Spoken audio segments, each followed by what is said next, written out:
Okay, after finishing the first lecture, I noticed that the record stopped suddenly, and I need to redo it again. So, let's go. So, in this class, we will talk about the pharmacokinetics of oral absorption or extravascular for a single dose and one compartment. And in the second part, we will talk about the multiple doses, okay, and one compartment for IV bolus and for extravascular. And the majority, 99% and something, you already know it about those two parts. We are just reviewing what you know, okay? If we are talking about the profile of concentration and the plasma or the blood versus time on a semilog graph, you can find in this profile that we have an increase phase or ascending phase until we reach the Cmax at Tmax, and we have a descending phase that is one phase only. So we have only one post-absorption phase that we either call it terminal phase or elimination phase in this case. And from the profile only, from the profile only, we can know that we have one compartment with an elimination phase and with an absorption phase if we are considering that this is our general kinetic case in which the absorption phase is absorption rate is faster than the elimination rate. That's why this phase, which is before the Cmax, was called the absorption phase because the dominant or the faster or the larger is the absorption rate. Okay, and it's one compartment because we only have one phase after the absorption. And we already know that if we have this profile, concentration versus time, let's keep it on semilog, and we have ascending phase, and we stopped at Cmax, okay? Then we have something similar to this. Then we have what, again, if we are at the general case, we're still on the conventional kinetic case. So we have the absorption phase. This is Cmax. We have two post-absorption phases. One is related to distribution and one is related to elimination, okay? Or the terminal phase. So we have two post-absorption phases. We have total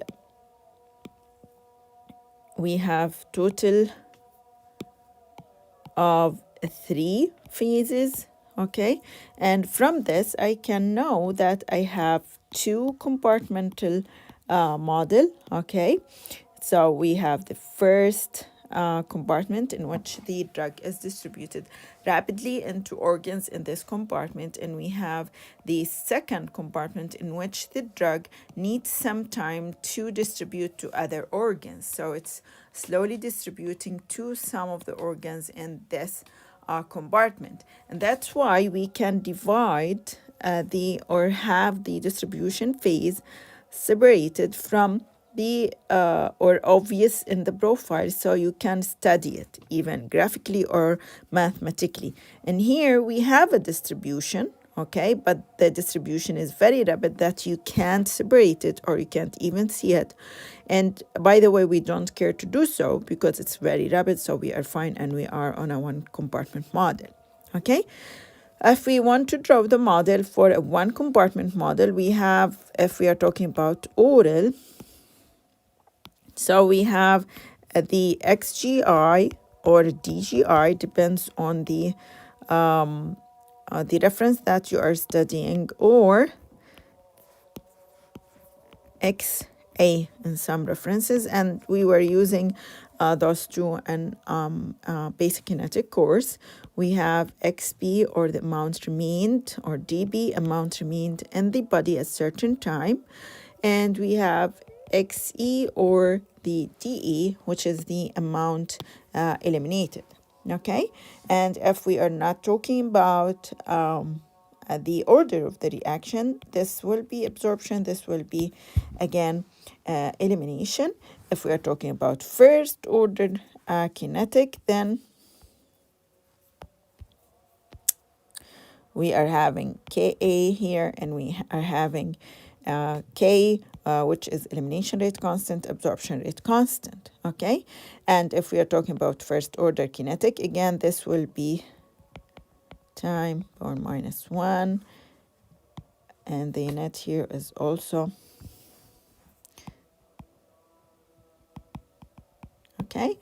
And this, for a first order kinetic, will be equal the excretion rate constant plus the metabolism rate constant, excretion rate constant plus the metabolism rate constant. This is, in some cases, we know that it's called Ku from the urine, okay?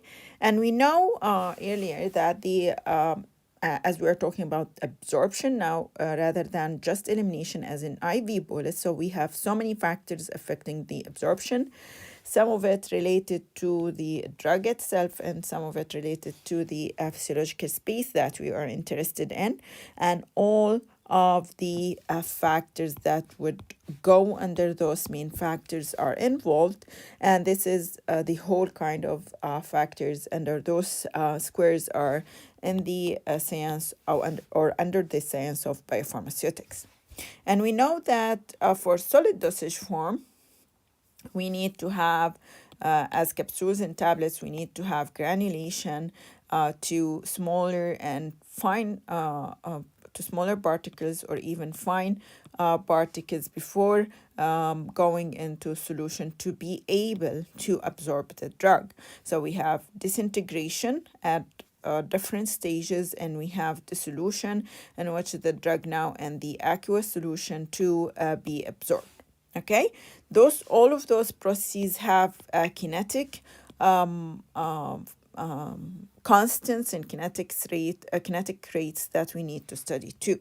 Okay, remember the difference between the IV bolus and the oral, in which in IV bolus we have the maximum concentration at time equals 0 because the drug is directly entering the body if we are talking about one compartment model, and it's descending mono exponentially until we reach 0, concentration equal to 0 at time equal infinity.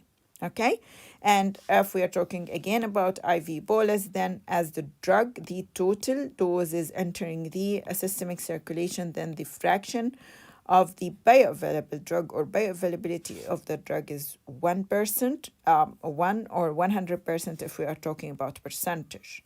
Okay, for the extravascular administration, this is the model that we have. This is the dose absorption site if we are talking about oral. So it's XGI or XA. So it's XGI or XA, and we have absorption rate constant, elimination rate constant, and we have one compartment. So we are still talking about single dose, one compartment, and linear kinetic. The difference that we start at time equal 0 with a concentration that is equal to 0 because we have nothing. Then it start to increase until we reach the maximum Cmax or Tmax. Then it will decrease until we reach 0, concentration equal to 0 at time that is equal to infinity.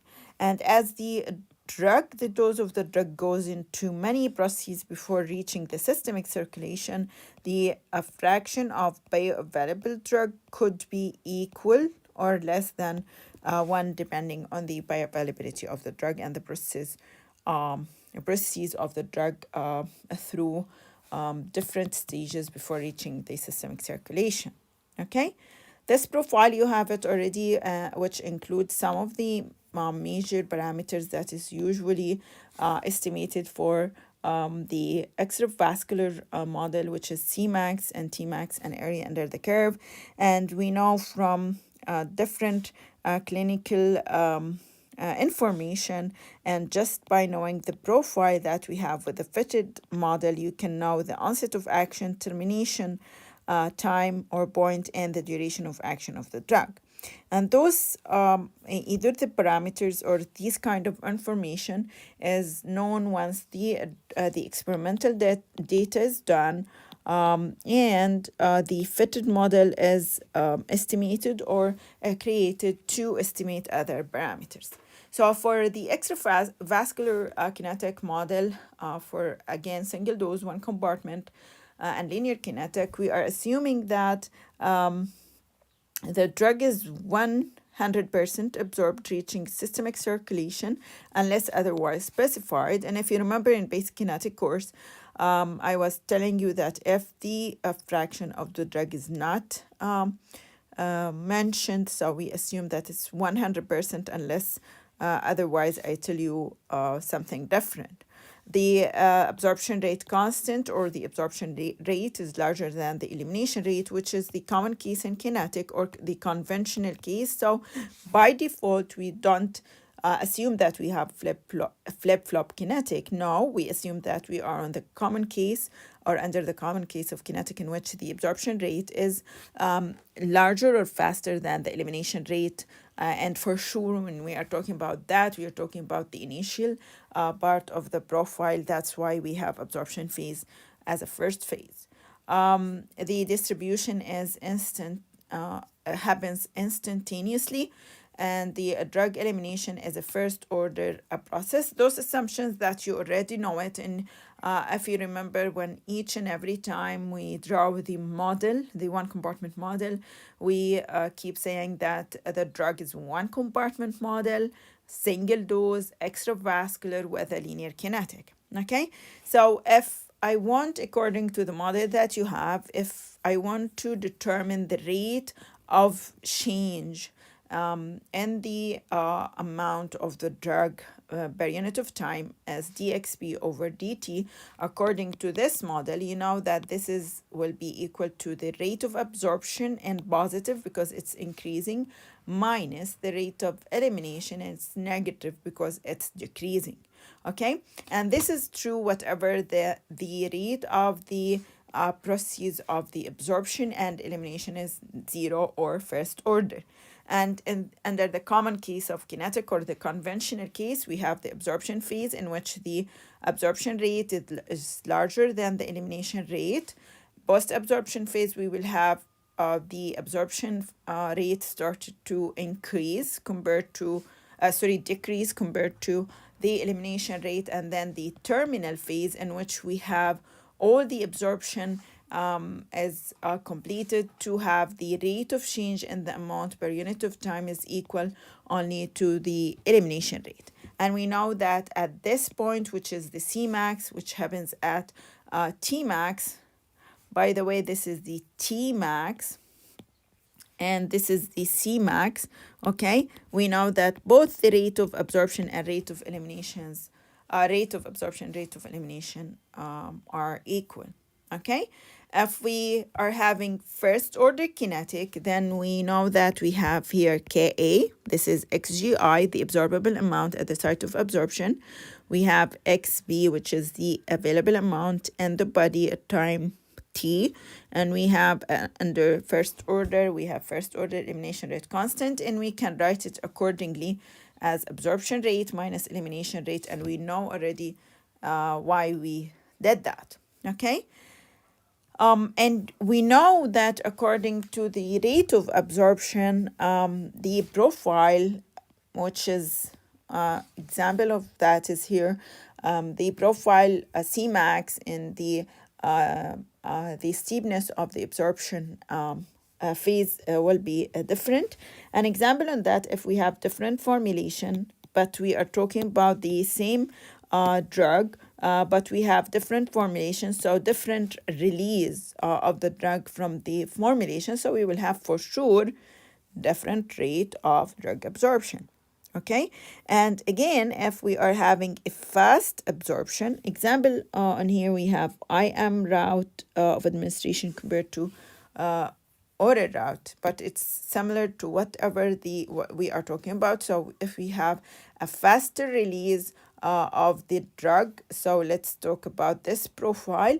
We will have earlier peak and larger peak. Earlier peak, which means that the Tmax is shorter, and we have higher Cmax. Sometimes for a prolonged or sustained release, we will find that the Tmax is longer, okay, or a delayed lower Cmax, okay, and it's different with the different targets that we want from the drug to be with a fast release or with a prolonged or sustained release, okay. The differential equation, we were using Laplace differential functions to have the integrals to form the final equation that we can deal with for the amount in the body at certain time, which give us this that we can, after dividing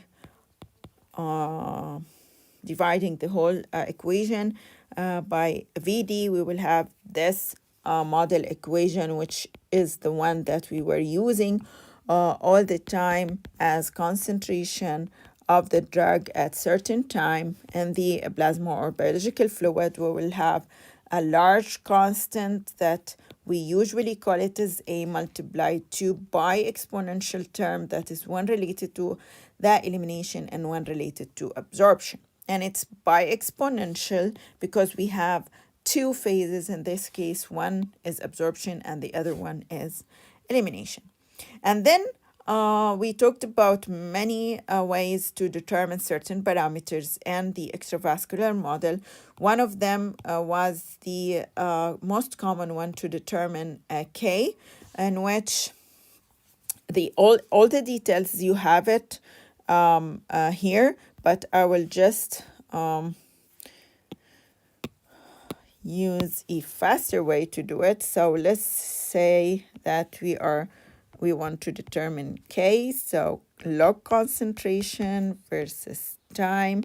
And we know as we are on log concentration, we are talking about rectilinear profile. This will increase until we reach Cmax, then will decrease linearly. And if we do a linear regression of the terminal phase, in this case, again, we are in the under the common case of kinetic by default, unless I tell you that we have flip-flop. So we are common kinetic a case in which the terminal phase is related only to elimination, right? And then if we do a linear regression of the terminal phase, we can determine from the slope, because if we do a linear regression, we will have y that is equal minus ax plus b, as we are on a log CB. So the slope here, which is minus a, will be equal to minus k over 2.303, which is the elimination rate constant. And from that, knowing k, you can determine the half-life of elimination, which we can use it, which we can call it as biological half-life or just half-life or elimination half-life, which will be, again, because we are on a linear kinetic, 0.693 over k. Okay, and this is what you already have it here. And we mentioned that so many times, and for sure don't forget that this, which is your intercept, in this case it's here, this is your intercept, right? So if I just go here, the intercept, which is y-intercept, equals b, which will be equal to log a, which is the large constant that we have. So if we take anti-log, you'll have ka over ka minus k multiplied to fraction over vd, which is the whole constant that we are having here. Okay, we have the one method to determine the absorption rate constant, which we call it the residual method or feathering method or stripping method, in which if we too many details in here, so I will use it after this. So after you log CB versus time, and we will have this, and we will have the extrapolated line to have log A, which is our constant. We use this to determine the slope, which is minus k over 2.303. So we have the extrapolated line, right?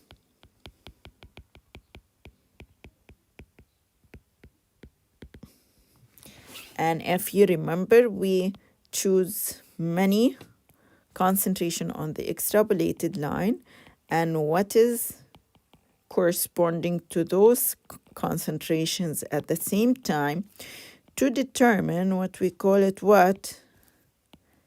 Observed concentration, right? And for sure, as we are on a log term, this will be log extrapolated concentration, right? On the extrapolated line, and this will be log the observed concentration. After that, we were able to do what? To have log CB residual, which is the same as log CB difference, which will be equal to log CB the larger, which is the extrapolated, minus log CB observed, okay, which we have it at different time point, right? And we will have it at different time point, and we can draw it to have what we call it the residual line, right? If we do a linear regression of the residual line, we will have, again, let's call it something else rather than A. So we will have it as minus Tx plus B. This will be the slope, which will be equal to minus Ke over 2.303. So from Ka, I can determine the half-life of absorption, right? And again, we can determine from the linear regression of the residual line, we can have the y-intercept, which in this case, because we didn't have any lag time and we started at the same time, which is time as 0, then we have the y-intercept, which is again equal log A. So you can just do anti-log and have the total constant. And this is the residual line. And again, you know all of that already, and you have it step by step on this slide, just to make it easier for you not to go back to the kinetic slides. For the notes, you already know that for each and every line, either in here, so we have, or we need 3 or more points to have an accurate linear regression, and the same thing in here, okay? So to do a linear regression, we know that we need to use the terminal phase in this case to be able to not be after the Cmax, so to be accurate that we are talking only about the elimination phase. And also we know that the method is accurate as the difference between Ka and K is more, which means that the steepness of the residual line, if we are just talking about the lines, so the steepness of the residual line and the extrapolated line is different, which is related to the slopes, as if the steepness or the slopes are equal to each other or similar to each other, it will be hard to use the residual method to differentiate both of them. And usually as a a rule of thumb, we said that we need a 5-time difference, but this is a rule of thumb. But anyway, to be more accurate, the difference should be higher between both of them. For the lag time, again, it's different than the case we just mentioned, which we have T node or T lag, and which the absorption didn't start directly. So the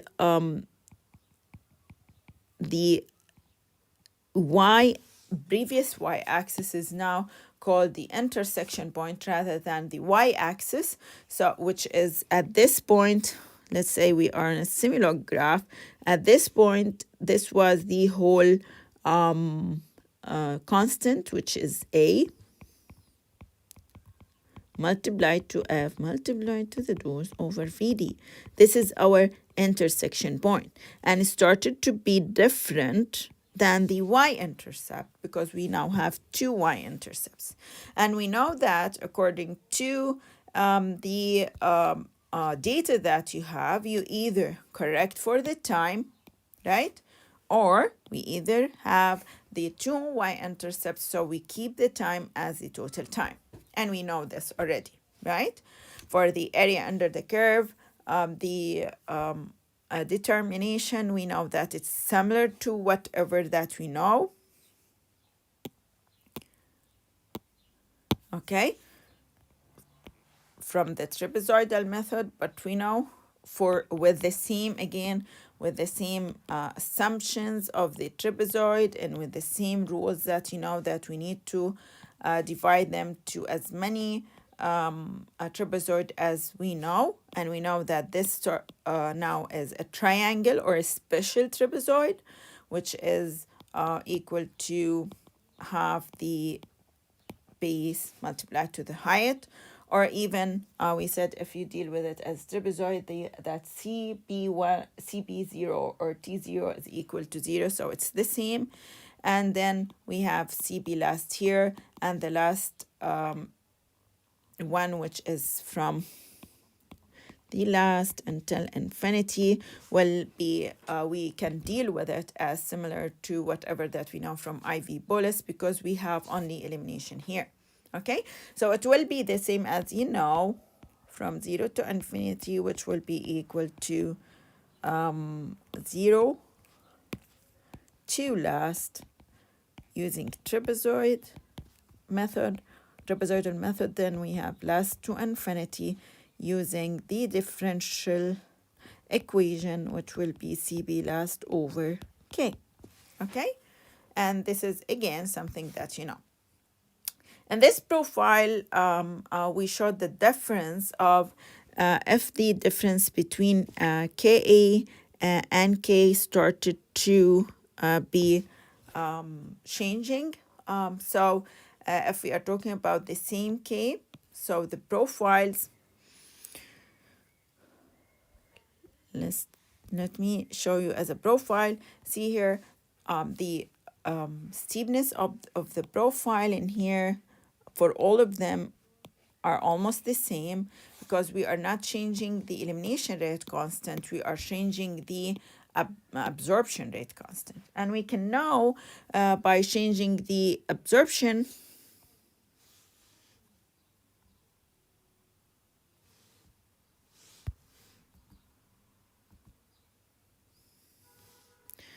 and we can know by just changing the absorption rate constant. As the absorption rate constant increases, the shift of the profile is directing to the y-axis, and the Cmax is increasing in magnitude and the rate of absorption is increasing, and we can see this in the steepness of the absorption phase. So that's why the rate of absorption is increasing as Ka is increasing. Okay, and the Cmax in magnitude is increasing, and Tmax is shorter because we have faster absorption, and this is decreases. And again, this is by just changing the Ka of the formulation or the drug. Okay, and we know that we can determine Tmax first of all using a graphical methods in which we can determine Cmax, and then accordingly what is the time of the occurrence of Tmax. And we can also use mathematical method by knowing Ka and K. So we know that Tmax is dependent on anything that would affect the absorption and anything that would affect the elimination. Okay, but we know accordingly, which something that we kept saying all the time, that it's independent on the dose administered. So doubling the dose or decreasing the dose by half won't affect the time to reach the Cmax of the drug. Okay, and this is what was explained before, even if we are having identical doses, okay, but for different route of administration. So we are having different absorption rate or rate constant. So Cmax would be different and Tmax would be different. We know also that the absorption rate would be or the Tmax would be reflective to the absorption rate. Cmax would be a reflection of the amount and rate or amount or rate of the absorption, and area under the curve will be or give you an idea of the rate of the absorption. Okay. For the K, which is something that, again, for linear kinetic, we know that we have half-life, K, clearance, Vd as constant parameter, okay? Whatever the drug that we are talking about, the same drug for sure, and same physiology, same pathology with in a particular individual, whatever the route of administration or the dose. That's why we would use the IV bolus in practice as an administration, a route of administration to determine those parameters which are constant, and then we go to giving the drug as extravascular, for example, oral, to determine the absorption kinetics. Okay, and in for extravascular, we know that Ka and fraction of the drug reaching, and we said it's not right anymore to say absorbed, so reaching the systemic circulation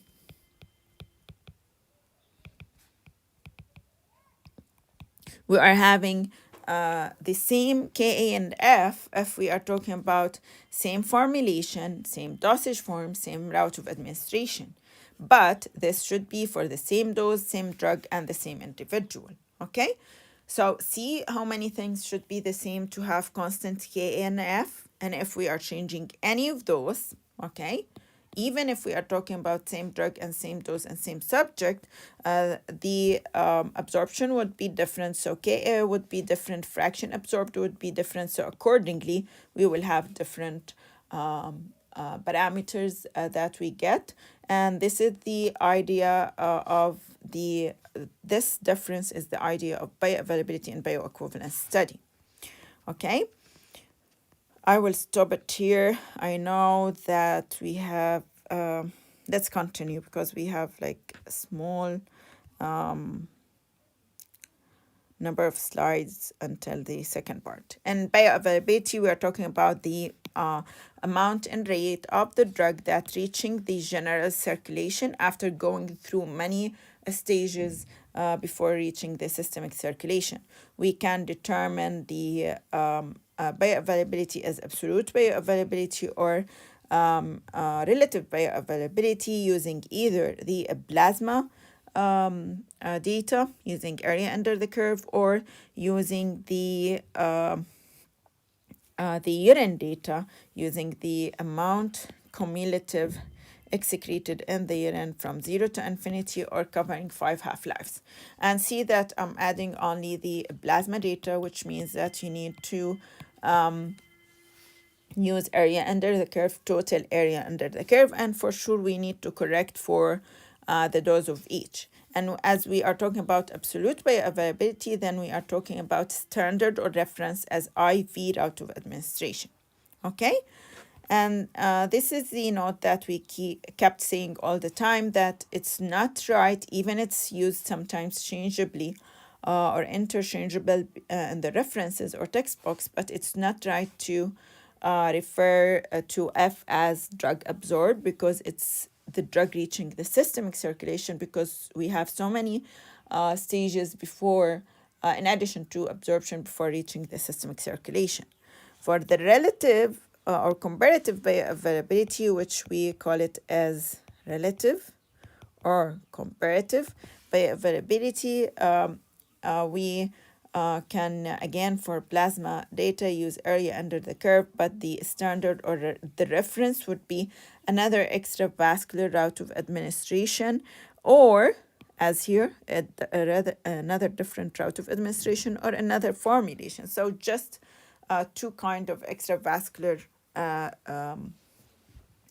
differences or formulation. Okay.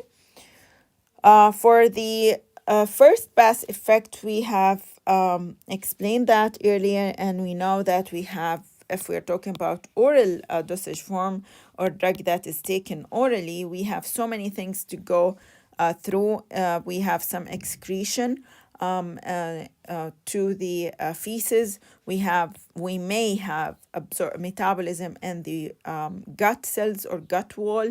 We may have metabolism or biliary excretion in the liver before reaching the systemic circulation. And we had this equation to determine the fraction of the drug reaching the systemic circulation, which we said that this is the same as the absolute bioavailability. If we are talking about sequential fractions, which means that we are talking about the survival fraction of the drug at each step. So this is a fraction of this, and this is a fraction of this, and this is a fraction of whatever that's entering in the first place. So we need to multiply each of those fractions to determine the total absolute bioavailability. And if we have, and you remember this from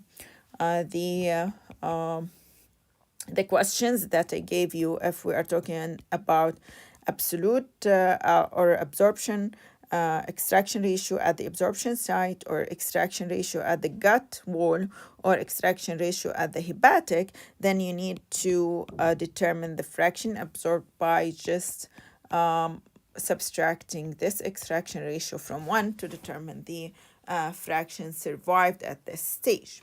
And I will stop at this